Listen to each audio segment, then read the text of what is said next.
150 రోజులు పైన అయిన సందర్భంలో కుటుంబ ప్రభుత్వం ఏం చేసిందని గౌరవ ముఖ్యమంత్రి గారు చాలా అద్భుతంగా తెలియజేశారు. ఈ కష్టం వెనుక ఒకసారి మనం చేసిన విషయాల కంటే కూడా ముందు మనం మాట్లాడుకోవాల్సింది మనం ఏం ఇన్హెరిట్ చేసాం, ఏం వారసత్వంగా వచ్చినాయి ఒకసారి చూస్తే అధ్యక్ష, గుంతలు, శిథిలమైపోయిన రోడ్లు, విచ్చలవిడిగా పెరిగిపోయిన గంజాయి వనాలు, ఇసుక దోపిడీలు, రివర్స్ టెండరింగ్లు, నిర్వీర్యం అయిపోయిన పంచాయతీలు, ఆరోగ్యశ్రీకి ఇవ్వని డబ్బులు, రామతీర్థం రాముల వారి విగ్రహం నరికివేతలు, 219 ఆలయాలు అపవిత్రం చేయడాలు, మద్యం దోపిడీలు, ఎర్రమట్టి దిబ్బల దోపిడీలు, కూల్చివేతలు, వీటిని వారసత్వంగా తీసుకొచ్చాం అధ్యక్ష. ఆ వారసత్వం మనకి సంక్రమించిన తర్వాత గత ఎన్నికల సమయంలో ఈ వరుస దోపిడీలు, వీరి అరాచకం చూసి ఏ విధంగా దీన్ని రాష్ట్రాన్ని తిరిగి గాడిలో పెట్టాలి అని ప్రతి ఒక్కరి ఆకాంక్ష అధ్యక్ష. ఆ సమయంలో 3 సార్లు ముఖ్యమంత్రిగా చేసి ఈ రోజున భారతదేశంలో తెలుగువారు భారతీయులు ఎక్కడున్నా సరే దాంట్లో దాదాపు సగం వంతు తెలుగువారే ఉండడానికి ముఖ్య కారకులు. నాలెడ్జ్ ఎకానమీ అనేది ప్రాతిపదిక చేసుకొని దాన్ని దేశమంతా విస్తరించిన ఒక విజనరీ. అలాంటి అనుభవం గల ఒక పాలసీ మేకర్ ముఖ్యమంత్రి, ఆయన్ని కూడా ఇబ్బందులు పెట్టి ఆ రోజు జైల్లో పెట్టినా, ఆయన్ని ఎన్ని రకాలుగా పెట్టినా ఒకటే అనుకున్నాం, ఇలాంటి వారసత్వంగా వచ్చిన సమస్యలను మనం ఎలా అధిగమించగలం అని. ఈ రోజున 150 రోజుల పాలనలో ముఖ్యమంత్రి గారు చెప్పింది, గౌరవ ముఖ్యమంత్రి గారు చెప్పింది చాలా ఉత్సాహం ఇచ్చింది, ఉత్సాహాన్ని నింపింది, భవిష్యత్తు పట్ల విశ్వాసాన్ని తీసుకొచ్చింది. సో మనస్ఫూర్తిగా వారికి నా ధన్యవాదాలు తెలియజేసుకున్నాను అధ్యక్ష. నాకు సంపూర్ణమైన విశ్వాసం ఉంది అధ్యక్ష. ఇది మొన్న మహారాష్ట్రకి వెళ్తే నేను ఆ మాట చెప్తున్నప్పుడు ప్రతిసారి మన రాష్ట్రం మీద చాలా బాధ అనిపించింది. మహారాష్ట్ర $1 ట్రిలియన్ ఎకానమీ అవ్వాలని మనస్ఫూర్తిగా కోరుకుంటున్నానని. నా మనసులో ఇబ్బంది పడింది ఏంటంటే మన రాష్ట్రానికి ఎందుకు అది బలంగా చెప్పలేకపోయాం అనేది. కాకపోతే మనకు వారసత్వం వచ్చిన సమస్యలు కాబట్టి ఆ రోజున చెప్పలేకపోయాను. ఈ రోజు నాకు 150 రోజుల గౌరవ ముఖ్యమంత్రి గారి అనుభవంతో కూడిన ఈ పాలనలో నాకు సంపూర్ణమైన విశ్వాసం ఉంది అధ్యక్ష. ఆంధ్రప్రదేశ్ $1 ట్రిలియన్ ఎకానమీగా అతి త్వరలోనే ఈ 5 సంవత్సరాలు వెళ్తుందని మనసు సంపూర్ణ విశ్వాసం ఉంది. $1 ట్రిలియన్ మన ప్రజలకు అర్థం అవడానికి 7,65,000 కోట్ల ఎకానమీ. గత ప్రభుత్వం మనల్ని ఎకానమీని నిర్వీర్యం చేసింది, ఇబ్బంది పాలు చేసింది, అన్ని రంగాల్లోనూ రాష్ట్ర ప్రభుత్వాన్ని వెనక్కి తీసుకెళ్లిపోయింది. ఈ పరిస్థితుల్లో గౌరవ ముఖ్యమంత్రి గారి అనుభవం, మీ పారదర్శకత, మీ విజనరీ దృష్టి, ఇవన్నీ కూడా మాకు ఈ $1 ట్రిలియన్ ఎకానమీ వైపు పరిగెడుతున్నాయి అన్న దాంట్లో ఏమాత్రం సందేహం లేదు అధ్యక్ష. అలాగే మన గత ప్రభుత్వం చివరికి పాస్బుక్ల్లో కూడా గత ముఖ్యమంత్రి గారి ఫోటోలు పెట్టుకోవడం, అలాగే ఏ పథకాలకైనా సరే కేవలం వారిది పెట్టుకోవడం చాలా ఇబ్బంది కలిగజేసింది అధ్యక్ష. ముఖ్యంగా ముఖ్యమంత్రి గారు వచ్చి, గౌరవ ముఖ్యమంత్రి గారు వచ్చి ఎప్పుడు కూడా ఎవరికి కూడా గుర్తింపు లేనివి, ఆలోచించనివి కూడా వాళ్ళని ముందుకు తీసుకొచ్చి వాళ్ళకి ముఖ్యంగా నేను చెప్తుంది, మొన్న చాలాసార్లు కొన్ని సందర్భాల్లో ముఖ్యమంత్రి గారి దృష్టికి తీసుకెళ్తే యల్లాప్రగడ సుబ్బారావు గారి గురించి ఎవరికి తెలియదు అధ్యక్ష, చాలా తక్కువ మందికి తెలుసు. వారి పేరుని నేను ఒక మాట ప్రస్తావించగానే ఆయన దృష్టికి తీసుకురాగానే ఆయనకి పేరు పెట్టడం ఆయన దార్శనికతకి చాలా అర్థం పడుతుంది అధ్యక్ష. ఎందుకంటే ఎవరెవరి పేర్లు నిన్న కాక మొన్న వచ్చిన వ్యక్తి పాస్బుక్లకి పేర్లు ఆయన ఫోటోలు వేసుకున్న దాన్ని నిజంగా దేశం కోసం ప్రజల కోసం కాంట్రిబ్యూట్ చేసిన వ్యక్తికి అది గుర్తించడం అనేది మనస్ఫూర్తిగా ముఖ్యమంత్రి గారికి నా ధన్యవాదాలు తెలియజేసుకున్నాను అధ్యక్ష. అలాగే సభలో ఎంతమందికి తెలుసో తెలియదు కానీ పొట్టి శ్రీరాములు గారి నిజమైన బలిదానాన్ని డిసెంబర్లో ఆయన బలిదానం ఉంటుంది, ఆయన చనిపోయారు మన కోసం. ఈరోజు దాన్ని రాష్ట్ర ప్రభుత్వం అధికారం దినంగా దాన్ని జరుపుకోవాలని చెప్పి ముఖ్యమంత్రి గారు మా దృష్టికి తీసుకొచ్చారు. దానికి కూడా వారికి సంపూర్ణ కృతజ్ఞతలు తెలియజేస్తున్నాను. ఈ రాష్ట్రం ఎవరి బలిదానం మీద అయితే ఆధారపడి ఉందో, ఎవరి బలిదానం మీద ఈ రాష్ట్రం వచ్చిందో, అనేక లింగ్విస్టిక్ స్టేట్స్ ఎవరి బలిదానం మీద ఆధారపడి వచ్చిందో ఆ వ్యక్తిని రాష్ట్రం నిజంగా గుర్తించుకోలేదు. మొట్టమొదటిసారిగా దాన్ని గౌరవ ముఖ్యమంత్రి గారు దాన్ని ముందుకు తీసుకొచ్చి గుర్తించే పరిస్థితిని తీసుకురావడం మనస్ఫూర్తిగా వారికి నా అభినందనలు తెలియజేస్తున్నాను అధ్యక్ష. అలాగే కన్యకా పరమేశ్వరి ఈ ఆవిడ బలిదినాన్ని కూడా అధికార దినోత్సవంగా జరుపుకోవటం నిజంగా వారికి మనస్ఫూర్తిగా నా ధన్యవాదాలు తెలియజేస్తాను అధ్యక్ష. గత కాలంలో ఫస్ట్కి సార్ నేను ఒక ప్రభుత్వ ఉద్యోగి కొడుకున్న అధ్యక్ష. మొదటి మాకు ఏదైనా సరే నెల మొదటి రోజున ఉద్యోగాలు మనకి జీతాలు వస్తాయి అనేది మాకు చిన్నప్పటి నుంచి అలవాటు.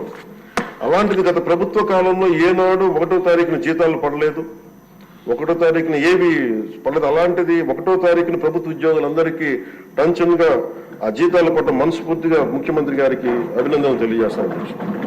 అలాగే 64 లక్షల మంది బెనిఫిషరీస్కి లబ్ధిదారులకి 4,000 చొప్పున వారికి 1000 రూపాయలు పెంచి మరి ఇవ్వడం మనస్ఫూర్తిగా వారికి నా అభినందనలు తెలియజేస్తున్నాను. అది కూడా అందరం వెళ్ళి వారి చేతికి అంటే దీనికి ఏ వ్యవస్థ అవసరం ఉన్న వ్యవస్థని సమర్థవంతంగా వాడుకొని ఇంటికి క్యాష్ చేరవేయటం మనస్ఫూర్తిగా వారికి నా అభినందనలు తెలియజేస్తున్నాను.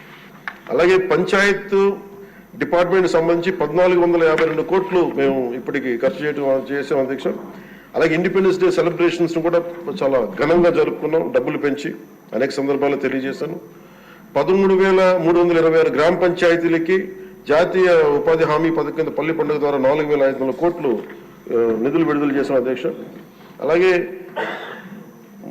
గౌరవ ముఖ్యమంత్రి గారి ఈ నాయకత్వంలో ఈ ప్యాడీ జ్యూస్ రైతులకు కావాల్సింది 1,674 కోట్లు రిలీజ్ చేసి నిజంగా మీరు రైతాంగానికి మీరు ఎంత అండగా ఉంటారని మాటలతో కాదు చేతుల్లో చూపించారు అధ్యక్ష. వారికి మనస్ఫూర్తిగా నా ధన్యవాదాలు.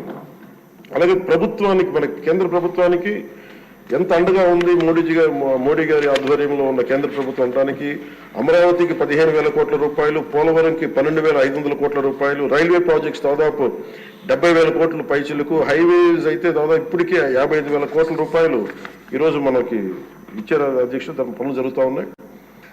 అలాగే ముఖ్యమంత్రి గారికి కూడా ముఖ్యంగా మిడ్ డే నేను అడిగింది ఏంటంటే ముఖ్యమంత్రి గారిని డొక్కా సీతమ్మ గారి పేరు ఏదన్నా పథకాన్ని క్యాంటీన్ పెట్టండి అంటే ఆయన ఏకంగా దీనిలో నారాయణ గారికి కూడా ముఖ్యమంత్రి గారు ప్రత్యేకంగా నా ధన్యవాదాలు తెలియజేస్తున్నాను అధ్యక్ష. మధ్యాహ్న భోజన పథకాన్ని విద్యార్థుల మధ్యాహ్న మిడ్ డే మీల్ స్కీమ్కి డొక్కా సీతమ్మ గారి పేరు పెట్టడం మనస్ఫూర్తిగా వారి చేతులెత్తి నేను నా మనస్ఫూర్తి గారికి కృతజ్ఞతలు తెలియజేస్తాను అధ్యక్ష. అలాగే ఇలాంటి స్ఫూర్తి చూసి నాకు కూడా వ్యక్తిగతంగా నేను ముఖ్యంగా ఆయన లీడర్షిప్ ఎబిలిటీ, ఒక క్రైసిస్ వచ్చినప్పుడు ఒక నాయకుడు ఎలా ఉండాలి, ఒక వరదలు వచ్చినప్పుడు ఎలా ఉన్నారనేది మనకి విజయవాడ బొడుమేరు వరదలప్పుడు అసలు ఆయన చూపించిన నాయకత్వ పటిమ ఇవన్నీ చాలా ఆదర్శనీయం అధ్యక్ష. మేము వెళ్ళి కాళ్ళు మన చొక్కా మడిచి ఆయన దిగి బురదలో నడిచి దిగి ఆయనకి అవసరం లేదు, ఆయన చేయించవచ్చు.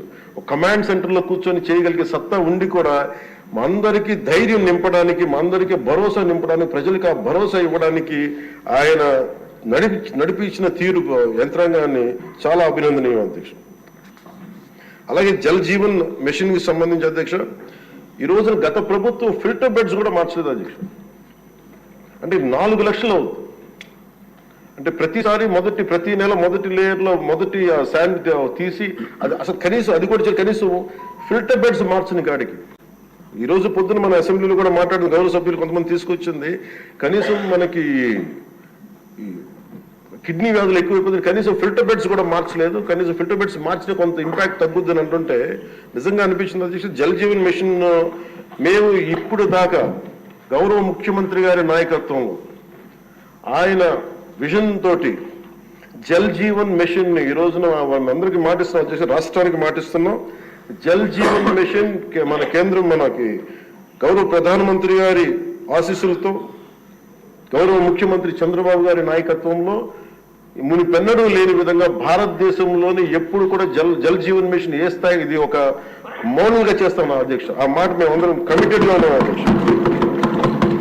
అలాగే లా అండ్ ఆర్డర్కి సంబంధించి లా అండ్ ఆర్డర్లో 3 IPS ఆఫీసర్స్ని ఏకకాలంలో సస్పెండ్ చేసిన ఘనత, వాళ్ళు చేసిన తప్పులకి ఆ ధైర్యం కావాలంటే ఆయన అనుభవం చాలా స్పష్టంగా తెలియజేస్తుంది అధ్యక్ష.